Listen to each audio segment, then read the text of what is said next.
আপনি কোন একটা ক্রাইসিস সামাল দেওয়ার চেষ্টা করতেছেন, was there any crisis on that point of time? না, একটা জিনিস তো বাংলাদেশে এগুলো হলে যেটা হয় যে প্রচুর ধরনের অপতথ্য আহ, আহ, ইয়েতে আসে, অনলাইনে আসে। তো সেটা অপতথ্যকে আমাদেরকে কমব্যাট করা, তো এটা আমাদের একটা রোল। সে কাজটাই আমরা করেছি, যে অপতথ্য ছিল ফেসবুকে সেটাকেই আমরা কমব্যাট করেছি। মানে মোটামুটি ভাবে অপতথ্যটার এগেনস্টে যাই, যাতে সরকারের অবস্থানটা সামনে আসে বা সত্য অবস্থানটা সামনে আসে, সেই জন্য আপনি এটা বলছেন। আচ্ছা, সত্যি সত্যি কি সরকার প্রধান এবং সেনা প্রধানের মধ্যে একটা টেনশন আছে?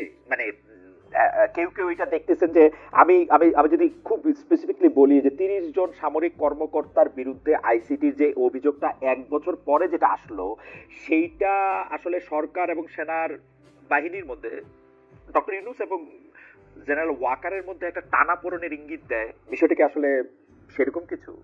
আপনি কি ওদের প্রেস কনফারেন্সটা শুনেন নাই? সেই প্রেস কনফারেন্সে কি এমন কোন হিন্টস আপনি পেয়েছেন? কথা যেটা হয়েছে সেটা হচ্ছে যে, আমরা যেটা প্র্যাকটিক্যাল লাইফে যেটা দেখছি ডে টু ডে, আমরা এই ধরনের কোন মানে টানা পড়েন আমি অন্তত দেখি নাই। যেটা আমরা দেখছি সেটা হচ্ছে যে, এই যে এই টানা পড়নের এই গল্পগুলো বলে অনেকে অনলাইনে কিছু ভিউ জোগাড় করেন। আপনি যদি কিছু অনলাইনে দেখবেন যে প্রো আওয়ামী লীগ যারা বলবো যে তথাকথিত সিনিয়র সাংবাদিক বা আর কিছু কিছু আছেন যারা প্রতিনিয়ত প্রতিদিনই পারলে কু করান, প্রতিদিনই পারলে তারা আর্মির মধ্যে টেনশন আনেন।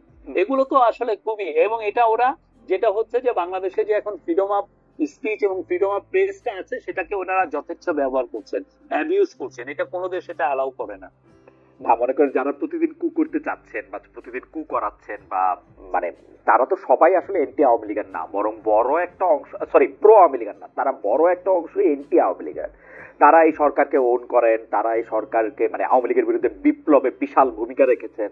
তো তাদের ইয়েটাকে তো যারা ভোক্তা আছেন, দর্শক আছেন, তারা খুব উড়িয়েও দিতে পারেন না। মানে কিছু কি ঘটতেছে? আমি বলছি মোস্ট অফ দেম, আমি বলেছি মোস্ট অফ দেম আর এই আওয়ামী বট বাহিনীর মেম্বার অনেকে প্রচুর। আমরা তো এদের, আপনি যদি আছে সিরিয়াসলি যদি আপনি ইউটিউব সার্চ দেন, দেখবেন এক একজনের এই সংক্রান্ত বোধহয় 10-15টা ভিডিও আপনি পাবেন এক একজনের।